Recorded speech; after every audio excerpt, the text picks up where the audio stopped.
kun iyo labaatan labada galabtay halkan waxaan u joognaa munaasabad aad iyo aad u qiimo badan aadna u ballaaran taasi oo boor ka turjumaya dhawarkayga uu ku dhagan yahay munaasabadu way noo bilaami doontaa wixii faahfaahinteeda iyo sharaxaadeeda waxa waaye mawaadiicdan ay ku xusan yihiin laguna heli doonaa haddii ilaahay idmo waxaa noo furi doono maamulka degmada oo nagala joogo gudoomiye ku-xigeenka cabdisalaam axmed mire tafadal mashkuura gudoomiye soo dhawow بسم الله الرحمن الرحيم السلام عليكم ورحمة الله وبركاته waxaan iskugu nimid munaasabadii lagu soo dhaweynayay xildhibaanada ka soo baxay dowlad goboleedka Galmudug gaar ahaan matala beesha reer Xaaji Saleebaan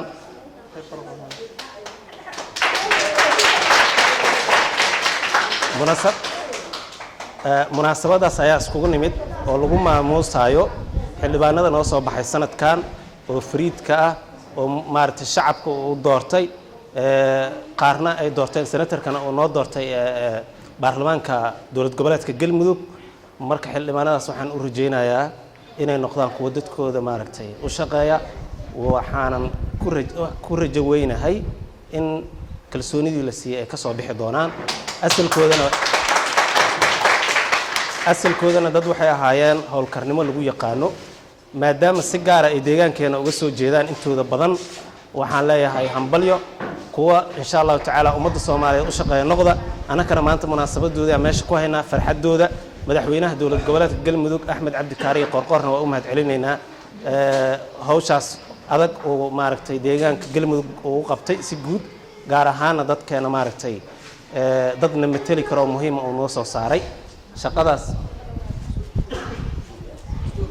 marka madaxweynaha sidaasaan maaragtay ugu mahad celinaynaa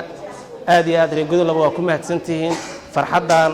iskugu timaadeen iyo munaasabadan maaragtay dadkiina ku soo dhaweynaysiin waxaan rajeynaynaa insha Allah tacaala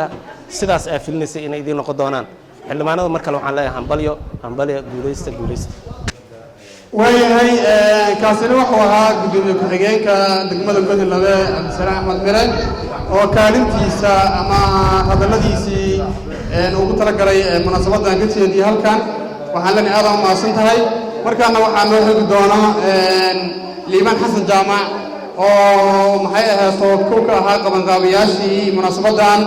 noona tafsiir doono ujeedada iyo heerarka ay soo martay iyo intii process ay maxay ahaato munaasabadan ay soo martay dad ka shaqeeyay asaga noo sharxi doono Dr. Liiban fadal mashkuura بسم الله الرحمن الرحيم أولا إلهي يا مهد إسكاله ثانيا مركز الله بعد هل كان واحد كسلام يا قدومي كعجان كدقمة الجودين لبه قدومي على نير كدقمة الجودين لبه قدومي أورك هواينك لما أنك الصبح قلياشة منصب يا مجا أول بيش وكفردي السلام عليكم ورحمة الله وبركاته بعد السلام حلو xafladan waxa dhiganaya bulshooyinka reer Godolabe markii xigta waxaan ugu tala galnay xafladan afarta xildhibaan afarta sano ee soo socota hogaami doona siyaasadda ay matalayaan reer Xaaji Saleebaan markii waxaan soo dhaweeynaa xildhibaanada afarta xildhibaan marka labaadna waxaan u mahad celinaynaa madaxweyne Qorqor oo ah maskaxdii ka soo shaqeysay in afartan xildhibaan ay matalaan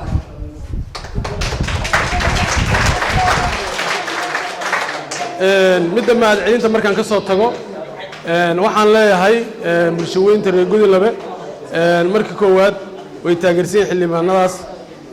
waa u duceeyaynaa xilka la saaray ilaahay inuu la garab galo sidii loogu tala galana ilaahay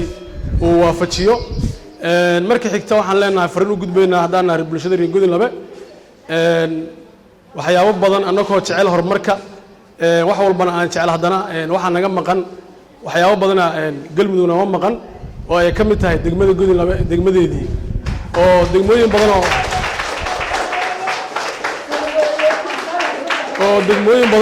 oo annaka nala mida oo waxba aan dheerayn degmooyin la siiyay waxyaabo ay u holeena waxay tahay dadkoodii ama xildhibaan Galmudug ha ahaado ama xildhibaan federaal ha ahaado dadkoodii ayaa u dooday dadkoodii ayaa uga warbixiyay annagana waxaan rabnaa xildhibaanada cusub ee la doortay ee noqdaan meesha ay booqdaan maadaama aan nahay dadkii u horreeyey oo xaflad u qabtay bulshada reer Goodlaw aan nahay ayaga waxaan rabnaa inay noqdaan meesha u horreeyda ay booqdaan degmada Goodlaw inay noqotaa ayaan rabnaa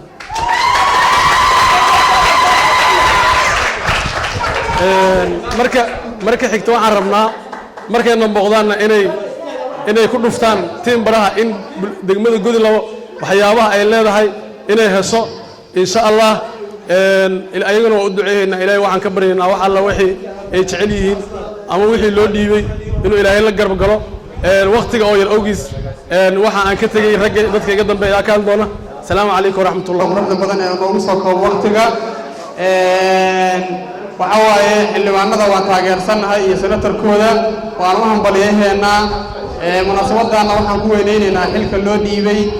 quruxda badan inay ka soo baxayaan waa ognahay waxaan rabnaa kaalintii Goodlaw inay si gooni isha ugu hayaan sanadkan haddii ilaahay idmo 4 sano soo socoto waxaan ka rajaynaynaa haddii ilaahay idmo sidii horeyba looga dhawaajiyay degmo kaliya ma ahan waxa naga badan xuquuq tiro badan aan naga maqan waxaan rabnaa haddii ilaahay idmo boorka iga dambeeyo waxaa ku xusan madaxweynaha galmudug Axmed Cabdikaari Qoorqoor iyo senator Saciid Siyaad iyo maxay ahayd saddexda xildhibaan waxaan leenahay guud ahaantiin si gooniya haddaan reer Goodlaw nahay aan kugu hambalyeeynaa awalna idin taageersanayn si gooniya aan kugu hambalyeeynaa idin taageersanayn waxaan rabnaa warkeenu inuu san noqon war sahlan waxaan rabnaa warkeenu inuu noqdo war miisaan leh oo reer Goodlaw codkoodu uu noqdo cod aad u qurux badan aadna miisaan u leh aan la dhayalsan waxa waaye haddii ilaahay idmo wayna fahmayaan wayna garanayaan luuqadan ku hadlayno waxaan ka rabnaa haddii ilaahay idmo inay naqaabili doonaan noona imaan doonaan haddii ilaahay idmo haddii ilaahay ku leeyahay maantayna munaasabadan waxaan ugu talagalnay oon u qabanay oon waqti iyo naf iyo maalba u gelinay waxa waaye waa ayaga qiimaha ay agtayna ka leeyihiin annaguna waxaan rajaynaynaa agtooda inaan qiimo ka yeelano biidnillaah intaa kadib waxaan rabaa inaan intaas waa kelmadaydii waxaan rabaa inaan sii socdo oo qodbooyinkii maxay ahayd munaasabadda hore ugu socdo markaana waxaan yeeli doonaa gudoomiyaha ururka dhalinyarada wadajir Cabdinaasir Cali Maxamed Wilwer tafadal mashkuura marka hore waxaan rabaa halkan inaan uga mahad celiyo dadweynaha Goodlaw oo maanta u soo baxay inay soo dhaweeyaan xildhibaanada ku matala baarlamaanka 11aad waxaan rabaa inaan aad iyo aad uga mahad celiyo dhammaan ka soo qaybgalayaasha iyo intii xafladan ka shaqeeyay aad u quruxda badan oo aad muhiimka u ahayd kullu Goodlaw waxay noqon doontaa meeshii ugu horeeyay oo xildhibaanada ka soo jeeda deegaankan oo nagu matala meeshii lagu soo dhaweeyay ayay noqon doontaa meeshan marka waxaan rabnaa in aan aad iyo aad ugu mahad celino madaxweynaha dowlad goboleedka Galmudug mudane Axmed Cabdikaari Qoorqoor oo noo soo xulay 3 xildhibaan iyo aqalka hoose iyo senatarka oo aan dhigi karno waa dadkii ugu muhiimsanaay oo mudnaay in nala soo xulo madaxweyne waan kaaga mahad celinaynaa maadaama aan noo soo saartay dad waxgal ah oo aan rajo badan ka qaban in badan aan ku taamaynay in ay noo soo baxaan marka labaad waxaan rabnaa xildhibaanada inaan iraado xildhibaanadu waa u jeedaan reer Goodlaw waa idiin soo baxeen abaalka aad u gudi doontaan kolley waa abaal culus waxa aan inka sugaynaa waa wax badan waxaan ugu hormarinaynaa inay tahay degmada Goodlaw oo ilaa iyo dowladii Cabdullaahi Yuusuf tii Sheekh Shariif ilaa iyo dowladii Xasan Sheekh Maxamuud degmo ahayd inaan madaxweynaha waxaan ka codsanaynaa xildhibaanada sidii baarlamaanka loo meel marin lahayd degmadaas oo ay degmanimada u shaqeyn lahayd Goodlaw degmo waa tahay laakiin waxaan rabaa degmanimada inay shaqeydo oo ay hawl gasho marka waxaan leenahay waa inay ka shaqeydaan sidii degmada Goodlaw ay u shaqeyn lahayd midda kale waxaan rabaa madaxweynaha dowlad goboleedka Galmudug madaxweyne waxaan ka codsanaynaa in aan magaalada Goodlaw ka samaydo xarumo ay ku tiirsanaato degmada Goodlaw oo kaabayaal dhaqaale ah magaalo aan kaabayaal dhaqaale lahayn ma shaqay karto marka mudane madaxweyne waxaan ka codsanaa inaa waxay ahayd intii xilkaas ahaydo maanta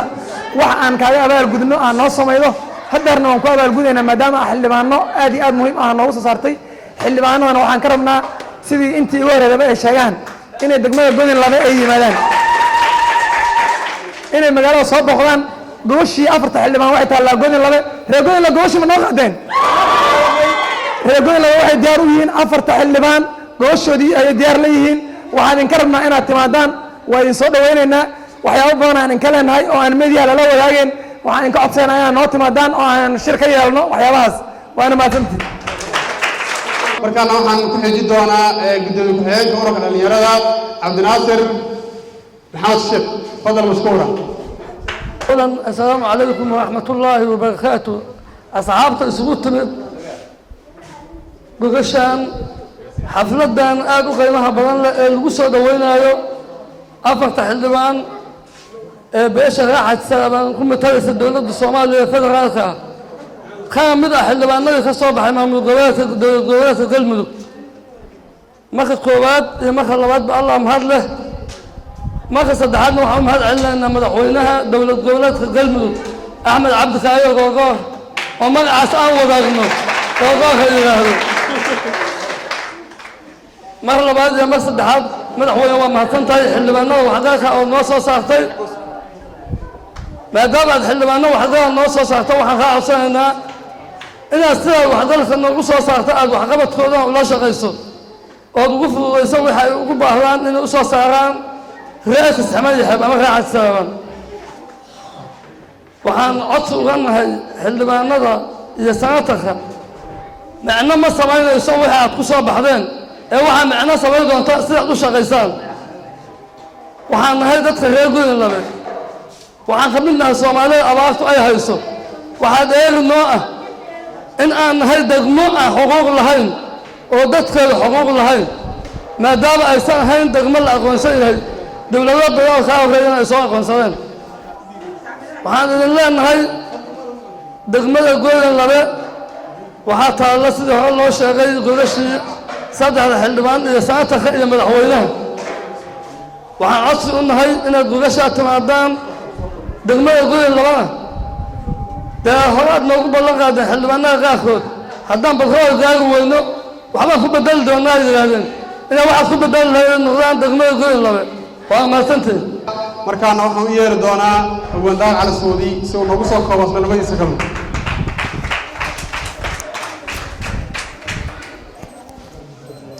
maanta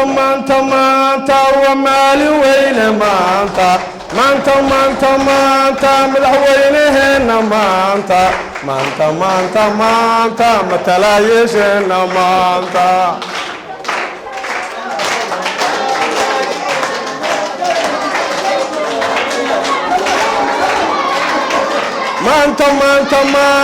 waa maalin weyne maanta madaxweynaheena maanta matalaayasheena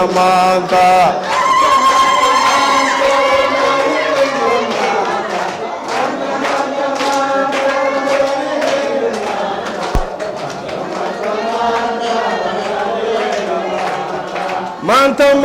maanta waa maalin weyne maanta waa maalin weyne maanta xildhibaanadeena maanta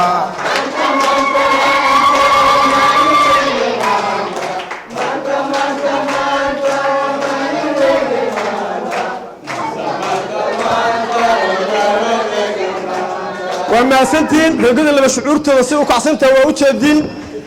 waxaan la hadlayno waa afarta xildhibaan ee matala deegaanadan cadaado iyo godin laba iyo baxdo xibin xeebaa la isku yiraahdaa reer xaaji saleebaan iyo dadyooga kale oo hadduu ilaahay ku raya deegaanka degan iyo madaxweynaha galmudug axmed cabdikaari qoorqoor oo runtii shaqo fiican qabtay waxaan leenahay madaxweyne waa mahadsan tahay waxaan noo soo saartay dadkii la matali lahaa adinkana xildhibaanada waxaad ka codsanaynaa magaalada godin labaa la yidhahdaa waa magaalo xadaariya kontameeyihii ayay ku jirtay oo hamigan degmanimada ku jiray jiitan dheeray soo martay madaxweyneyaal badana degmo u soo magacaabay runtii godin laba wax ka maqan maanta oo magacaabista ahayn lama arko dadkeedii waa taagan yihiin magaaladan haddii aad ka rabtiin codkeeda haddaad rabtiin 2030 oo qof iyo cod ah qofkii qof iyo cod ka raba magaaladan degmaha u magacaabo dadkii waxgalka aadisaa degan dhaqaaleed kaba rabno hanti kaleed kaba rabno waxaad ka rabnaa kale waa inaad degmada loo magacaawdiin sida gudoomiyuhu sheegana kaabayaasha muhiimaduna waxa weeye horta waa inay loo timaadiin xoolihii waa qalan yihiin abaar kastay tahay roogadiina waa isku tashadeen inay soo dhoweeyaan waxaa rabaa marka inay loo timaadiin afartiinna iyo madaxweynaha oo socda magaalada waxay u baahan tahay matalaad u baahan tahay xildhibaankii aan matelin magaaladaana meel ayuu noogu qoraa doona haddii allah wadala ogolaado waa salaamintii markaan waxaan u yeeri doonaa siyaasi cabdiraxmaan cabdullaahi cumar siyaasna laga kala uga yidhaahdo soo noo soo koobaya waqtiga tafadal mashkuura dhammaan waxaan salaamayaa kasoo qaybgalayaasha xafladdan quruxda badan oo ugu horeeyaan ururka hooyooyinka gudoomiye ku-xigeenka degmada Godinlabe dhalinyarada iyo aqoon-yahanka gudoomiyaha dhalinyarada degmada Godinlabe gudoomiye ku-xigeenka dhalinyarada dhammaan waxaan leeyahay assalaamu calaykum waraxmatullahi wabarakaatu bacdi salaan xafladdan quruxda badan oo macnaheeda iyo ujeedkeedu yahay soo dhoweynta saddexda xildhibaan iyo senatarka aan isku iraaday afarta xildhibaan ku matala beesha reer Xaaji Saleebaan dowladda federaalka Soomaaliya soo dhaweyntooda iyo hambalyeeyntooda iyo mahad celinta madaxweynaha dowlad goboleedka Galmudug Axmed Cabdi Kaariye Qoorqoor ayaa xafladdan ku saabsan tahay waxaan leenahay waa mahadsantihiin waxaan kaaga mahad celinaynaa madaxweyne dadka wax ku oolka oo u soo xushay beesha reer Xaaji Saleebaan waxaan leenahay xildhibaanada dowlad goboleedka Galmudug ka soo baxay ee nagu matala dowladda federaalka Soomaaliya aad iyo aad ayay reer Godinlabe idin jecel yihiin idin soo dhaweeyeen idin kaga rajaynayaan wax ku oola oo degmadan iyo dadkan wax u gala magaaladan ama degmadan Godinlabe waxa magacaabay ilaa 3 madaxweyne magacaabistooda ay haystaan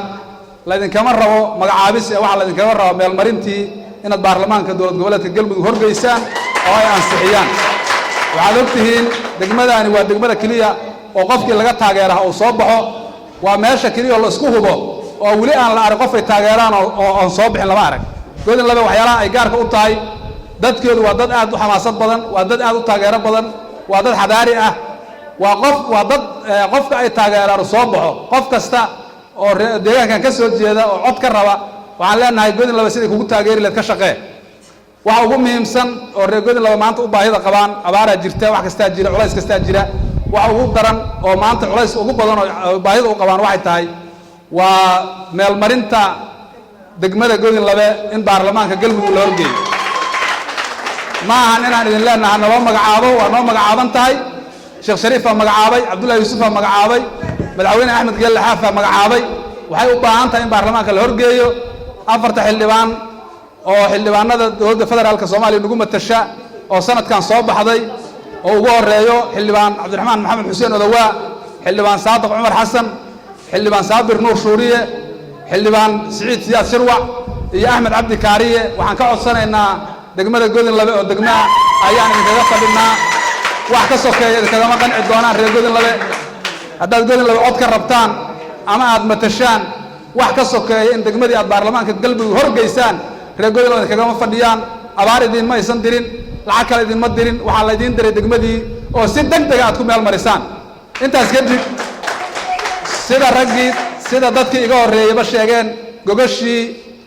xildhibaanada afarta iyo madaxweynaha gogashii waa fidsan tahay geela ku qalan ariya ku qalan lo'a ku qalan soo dhawaada Godinlabe waa idin dhowraysaa waxaa idinkugu soo hormartay qof idin soo dhaweeyey iyo meel intaan munaasabadda ugu horreeyay waxay u noqotay waa baahida idin qabto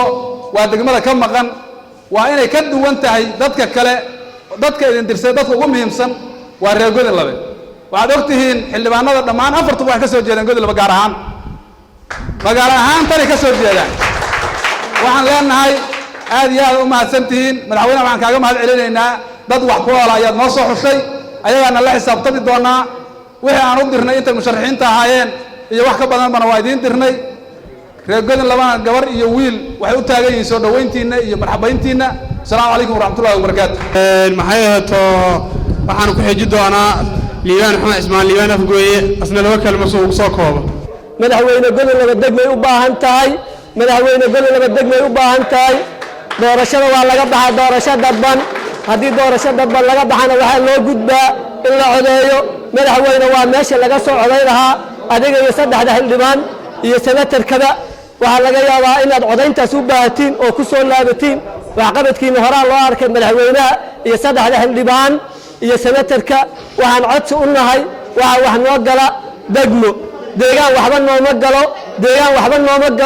waxaan ku celinaynaa Godinlabe deegaan waxba nooma galo waxaan leenahay madaxweynaha iyo afarta xildhibaan iyo senatarka aan u ballan qaadaynaa magacyadooda iyo boorar ku xardhan magaalada inaan ku dhaji doono waxaan uga duwannahay meel walba magacyadooda iyo boorarkooda waxaan ballan qaadaynaa biri wixii ka dambeeyo in lagu arko guri iyo degmo iyo meel kasta iyo xaafad godolaba ka mida in lagu arko waxaan u samaynaa boorarkaas waxaan u samaynaa degmaan ku rabnaa adinkana waxaa idiin gashaa annagana waxay noo gashaa degmaa wax noo gasha jeebka wax lagu shubo waxba nooma gasho waxaan codsanaynaa degmadaan u fadhinaa mar labaad iyo mar saddexaad aan u fadhinaa baarlamaanka aan hadda meesha ku soo xunsun oo baarlamaanka galmuduga ayagana mar kale aan xusi doonaa qaybay noo yihiin waxbay noogu aadan yihiin reegodolaba yihiin annaga 7 xibnood ama 8 aan nagu metala oo cabditikay ka mid yahay intaan ka garanayo aniga iyo indha yare ragga waxaan uga baahanaa baarlamaanka galmudug oo kale inta dhex fadhiistaan inay degmadii noo weydiiyaan gobolada degmada xitaa inay yidhaahdaan baarlamaanka galmudug waxaan ka codsanaynaa inay loo dhex fadhiistaan degmadii gobolada degmada xitaa yidhaahdaan wax kastoo ku baxayana annagaa garabkiina taagan waa laga gudbay doorasho dadban doorasho toosaa loo baxay magacyadooda iyo boorarkoodana waa dhejinaynaa madaxweynaha iyo 3 xildhibaan iyo senatarka gobolada biri lagu dhejinayaa magaciinaa lagu soo xasuusinayaa si gooniya waxaan ugu mahad celinayaa xildhibaan Saadir Nuur Suuriyo oo aniga heer jaamac secondary ilaa heer jaamacadeed isoo garab taagnaa waxaan la xildhibaan waa mahadsan tahay adiga iyo xildhibaanada kale garabkiina ilaahay waxaan ka rajaynayaa shaqada aad qaadeen in waajibkiina iyo wanaagiina horaan u aragnay inta dhimanna in ilaahay ku guuleeyo maantana madaxaana furan dhamir doonaa maama xabiib oo ah gudoomiyaha ururka haweenka degmada godinlaba tafadal mashkuura maama xabiib waxaan leenahay haddaan nahay reer godinlabe waxaan nahay dad nabad u taagan nabadaana deeqda dawladnimadaana deeqda tafaraaruqa iyo xisbiyeynta iyo kooxaynta burburka ay leeyihiin waana la soo arkay waxaan leenahay dawladda ha lagala shaqeeyo madaxweynaha galmudug waxaan u haynaa hambaliyo mahad celin gaar ah waxaan leenahay madaxweyne waxqabadkaaga iyo dhiiranaantaadan kuugu hambalyaynaynaa cid kastoo warxumo ku tiraahdo dulqaadkaagaan kaaga hambalyaynaynaa waxtarmaadka aad ummadda ku hogaaminaysan kuugu maxaad hambalyaynaynaa reer godinlaba haddaan nahayna baahidayada maanta ilaahay baa dabooli karaa laakiin abaaraha jira dayaca jira iyo burburka waxaa noogu ciil badan oo aan u wada taaganay sidii dad horeba u sheegay in mar xil kasta nin haya xasaanad kasta leh inuu boorka nagu dhaafo waxaan kugu taagannahay inaan xilka boorka nagu dhaafin waxaan u taagannahay boorka inuu ku dhaafo ma ogolin boorka aad baan uga xunnahay xildhibaan kasta inuu waddadayada korkayaga maro oo na dul maro oo xasaan magacayaga qariyo oo ciidda nagu rogo ma yeelayno uma dulqaado karno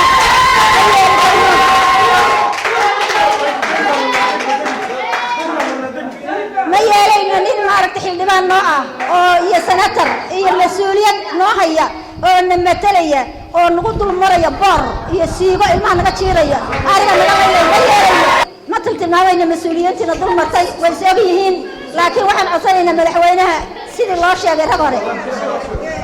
arigii iyo xoolihii iyo wixii waa qalan yihiina la yidhi ma qalna laakiin waa xirxiran yihiin ayagoo xirxiran waxaan sheegaynaa runta ka cadaynaynaa ayagoo xirxiran oo mas-uuliyaddu ay og yihiin oo lacagtii xaraysan tahay maxaa tidahdaa in madaxweynuhuna dul maray xildhibaanadiina dul mareen welina sida gaadiya lagama furin xeryaha badan lagu siiya dhalinyarada abwaanada iyo macallimiinta iyo dhammaan dadka soo qayb gala xafladan waxaan ku salaamayaa salaanta islaamka assalaamu calaykum waraxmatullahi wabarakaatu bacda salaan allah subxaana watacaala maaska leh noo suurtageliyey inaan meeshaan iskugu nimaadno marka labaad caawa waxaan u joognaa xaflad soo dhoweynta 3 xildhibaan iyo senatarka iyo mahad celinta madaxweynaha galmudug axmed cabdikaari qorqor madaxweynuhu waa ku mahadsan yahay inuu maaragtay shacabkiisa iyo dadka deegaankan kala shaqeeyo inuu u soo xulo xildhibaano waxtar leh xildhibaanadan waan soo dhaweynaynaa kareer gudonab ahaan waan hadalnay waan ku celcelaynaa xaquuqda naga maqan waxay tahay degmo waxaa naga maqan degmo waan ku celcelaynaa waxaan rabnaa codkeenu inuu meel dheer gaaro oo maaragtay na maqlaan barnaamijkaasna nagala hadlaan oo nala fadhiistaan runtii waxaan magacaabay sida dadka horeba sheegay madaxweynihii Soomaaliya Sheekh Shariif Sheekh Axmed madaxweyne Axmed Ducaale Geelle Xaaf waa magacaabanahay kaliya waxaan rabnaa maaragtay in lagu shaqeeyo degmadii waa maqan tahay xuquuqdaas naga maqan warkana aan badiyo mar rabo oo soo gabagabeeyaa السلام عليكم ورحمة الله وبركاته. أولاً الله سبحانه وتعالى يا ما تسكلا قومتان اسكوكا يكيناي أنغو نبضا وأبنية waxaan rabaa in xaggan uga mahad celiyo maamulka degmada ururka dhalinyarada hooyooyinka macallimiinta dhaqaatiirta aqoon-yahanada musharaxiinta degmada iyo musharaxiinta ururka dhalinyarada iyo dhammaan ka soo qaybgalayaasha xafladan aadka u quruxda badan intaas kadib wax badan la hadlay waxyaabo badan oo aan u baahnayna waa la sheegay sida ka muuqata boorkan gadaashayda waa mahad celin iyo soo dhaweyn labadaba waa iskugu jirtaa mahad celinta aan ku hormaray madaxweyne qoorqoor runtii aad iyo aad u mahadsan yahay wuxuu qabtay shaqo aad iyo aad u weyn waxaan dhihi karnaa madaxweynaha keliya soo saaray mucaarad iyo muxaafidba oo aan dhan gooniyana u helin dhan gooniyana target garayn aad iyo aad ugu mahadsan yahay haddaan nahay reer godin labana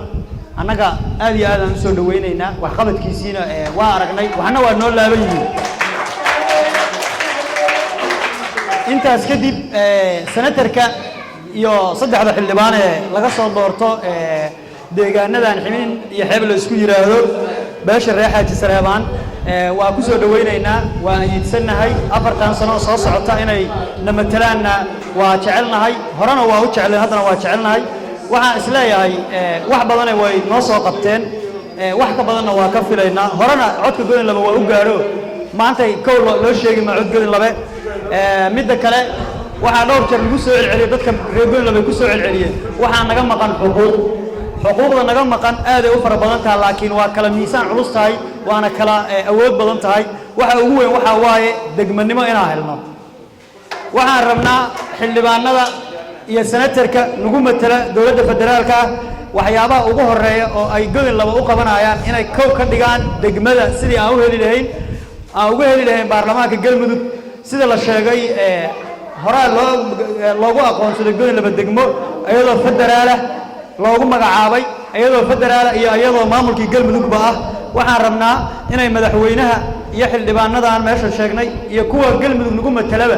inay degmada miiska hoostiisa ku jirtaa oo wax hadda la qorqorayo ma ahana inay soo bixiyaan baarlamaanka geeyaan nala ansixiyo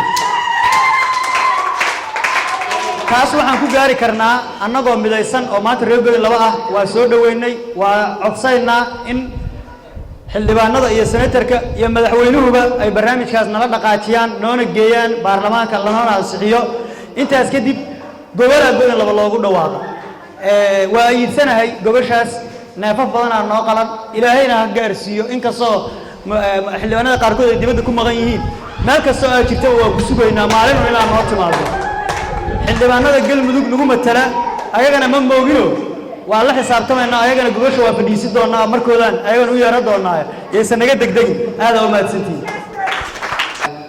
marka xigta munaasabadan quruxda badan oo aan maaragtay ku maamuusayno oo nagu hambalyeynayno guulaystayaasha xildhibaanadeena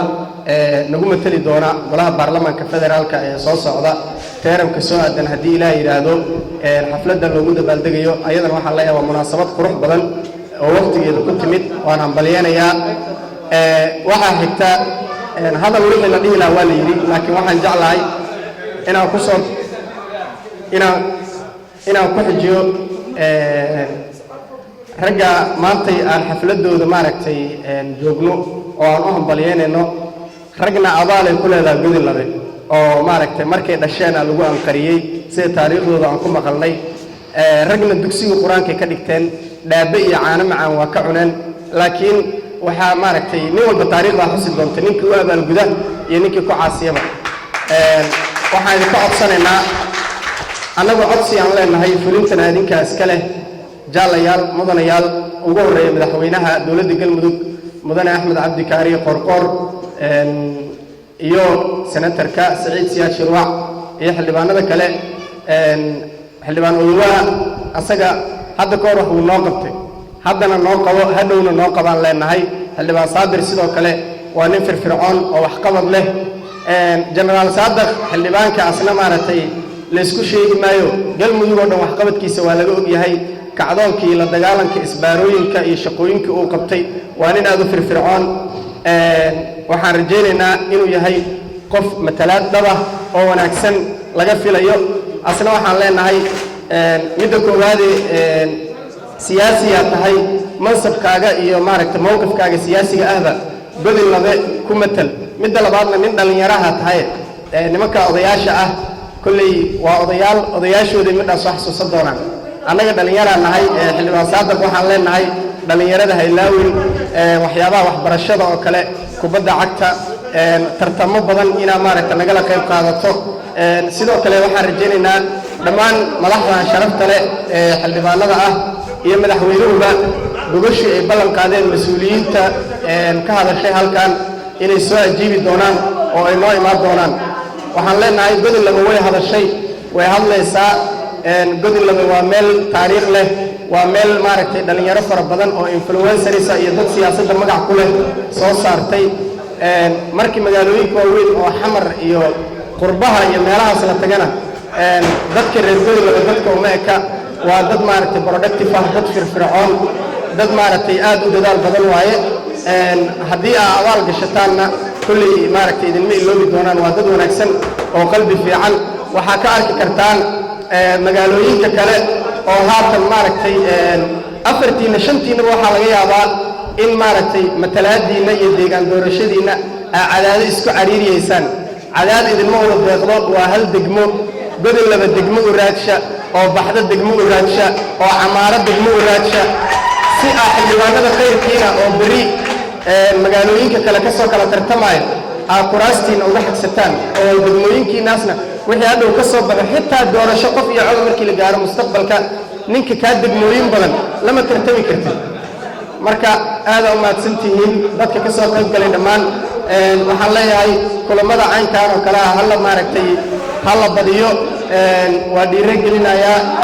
madaxdana waxaan leeyahay codsigii waa gudubsanay adinkuna waxaad leedihiin fulinta allaha idin barakeeyo waa mahadsantihiin asalaamu calaykum waraxmat ullah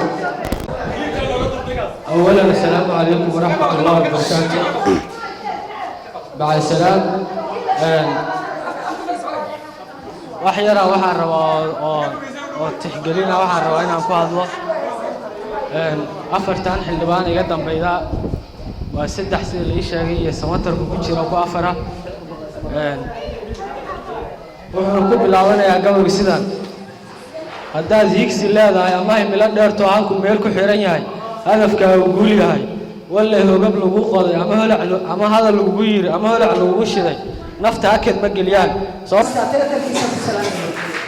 salaamka bacdi waxaan rabaa inaan ka hadlo aan salaamo madaxweynaha galmudug maxamed cabdi kaariye qor axmed cabdi kaariye qorqor waxa uu noo qabtay oo quruxda badan dadka xildhibaanada uu noo soo xulay waan ku faraxsannahay maasha allah madaxweynihii jira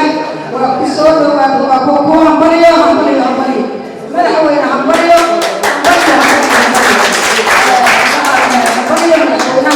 waxaan kala soo dhaweynayaa sanatarka xildhibaanada ka tirsan madaxa salebaan ee galmudug waa dadna matali kara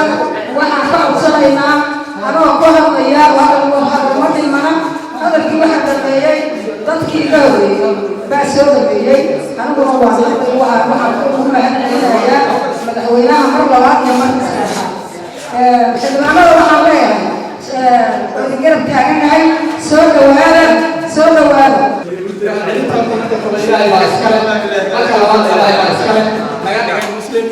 marka saddexaad waxaan rabaa inaan aqbaleeyo madaxweynaha dowlad goboleedka galmudug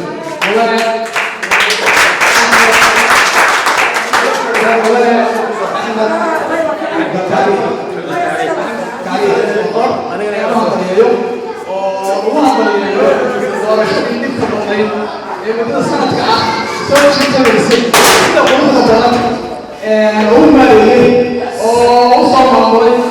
oo u soo hagaajiyey oo xildhibaanadii ku matali lahaa galmudug oo u soo saaray isaga iyo waxaan hambalyeynayaa guddigiisa doorashada. Marka labaad waxaan rabaa inaan hambalyeeyo xildhibaanada aniga igu matali doona insha Allah haddii ilaahay idmo iyo sanatarka igu matali doona 4 sano ay soo socotaan.